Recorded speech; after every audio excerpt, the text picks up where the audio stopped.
has been so much negativity surrounding Sweet Baby Inc. and consultation companies that you'd think developers would just be silent for right now while their companies are figuring out exactly what to do and how they want to approach their relationship with a company like Sweet Baby Inc. But the Kepler Interactive Senior Operations and Growth Manager has actually had a complete and utter meltdown after their game Flintlock: The Siege of Dawn was added to the Sweet Baby Inc. detected list.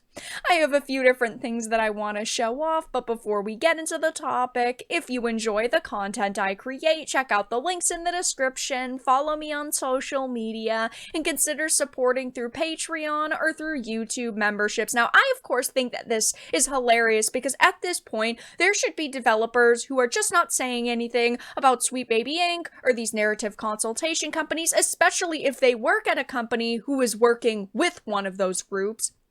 But they are not. They are melting down over the fact that gamers are becoming more educated and we are willing to speak with our wallets and ultimately not support a game because of a Sweet Baby involvement. This is That Park Place article. It says Lisa Kane, the Senior Operations and Growth Manager for Kepler Interactive, the video game developer publishing the upcoming Flintlock: The Siege of Dawn, shared her rage to social media after the game was added to the Sweet Baby Inc. boycott list. Now, of course, you are free to support this game if you want, and of course, you are free to not support it if that is not what you want. The Sweet Baby Inc. detected list is not a list that everybody is going to use for the same exact reason. It's primarily just to educate people on the fact that Sweet Baby Inc. was involved in a game, but of course, these, developers, publishers, these individuals at these companies view it as a harassment list, which of course is not the case.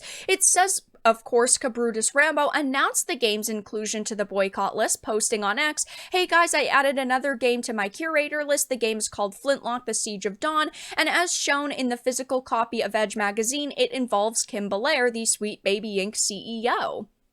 Cabrutus even waited a bit before deciding to add this one because a developer from Flintlock's team reached out to him through email stating that they eradicated the Sweet Baby Inc. part and basically remade it. At this point, together with my people, I have decided to give them the chance to prove it, but of course, they never did. They never offered him the proof, which I understand they don't want any information leaking, but at the same time, if you are willing to reach out and say, we originally worked with Sweet Baby and we're not anymore, you have to provide some sort of proof that that is no longer the case, but they didn't do it, so he added the game to the list, and now, of course, there are multiple people that were part of this project that are freaking out over it. I mean, Mark Kern even revealed that the entire game had been ruined by Sweet Baby Inc.'s Kim Belair and A44 Games' former chief operating officer, Audrea Tops. He shared this information on X, writing, "Proof Sweet Baby Inc. ruins games. SBI Flintlock by A44 Games has been overrun by woke." It is a shame to see another game that people could have enjoyed be overrun with, of course, identity politics and the developers not being able to, help themselves when it comes to shoving their political opinions into a product. And yes, the blame may be primarily on Kim Belair, but ultimately the developers still worked on this project. There are still higher-ups at the company who okayed this decision, and yes, in every single group, even in a game that might be woke, you might have a couple of individuals who are simply there to get paid, and they may not agree with the decisions that were made in the developmental process, but unfortunately, we can't give them a pass just because they didn't like the direction the game fully went in. They still worked on it. We have to judge the product overall and not just individual people.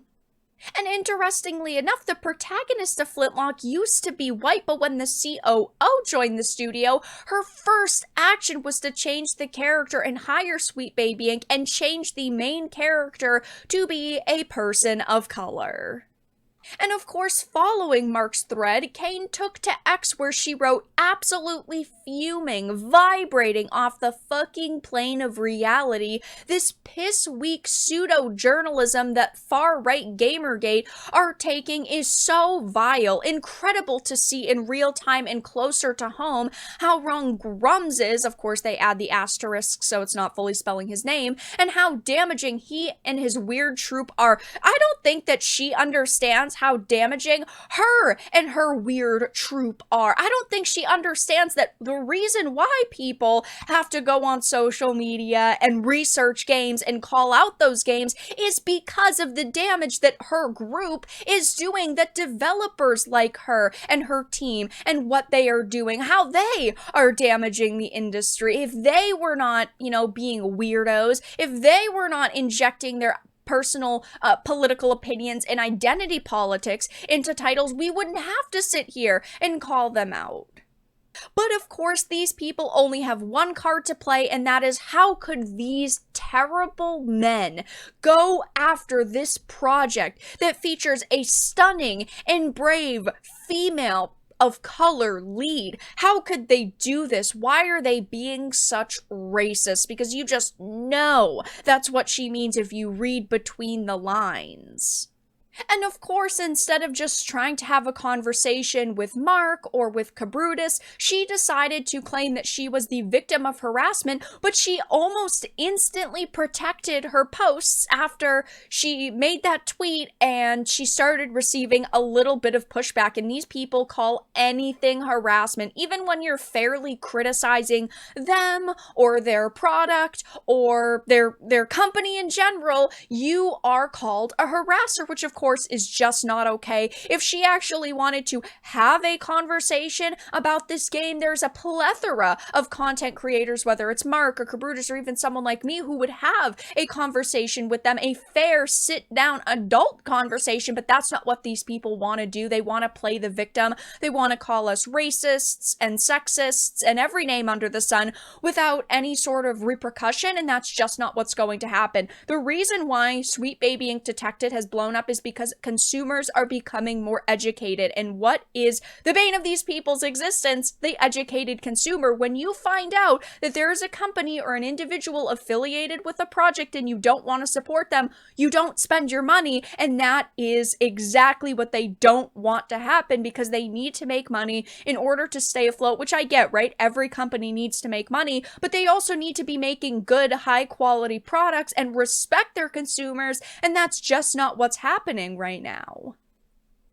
Now, it will be interesting to see over the next few days and weeks if anybody else from this company comes out and decides to have a meltdown and ultimately attack people who support Sweet Baby Ink Detected or are making tweets about the situation. Only time will tell, but we at least have this individual from Kepler Interactive, the senior operations and growth manager, absolutely raging over the fact that their game was added to Sweet Baby Ink Detected. But that's all that I really had to discuss in this video. Let everyone know your thoughts in the comments section down below. If you enjoyed this and of course found it important and informative, make sure to give it a like, share it, and subscribe to the channel. And of course, if you didn't, make sure to give it a dislike. I appreciate your support either way, but I will talk to you all again in the next video really soon.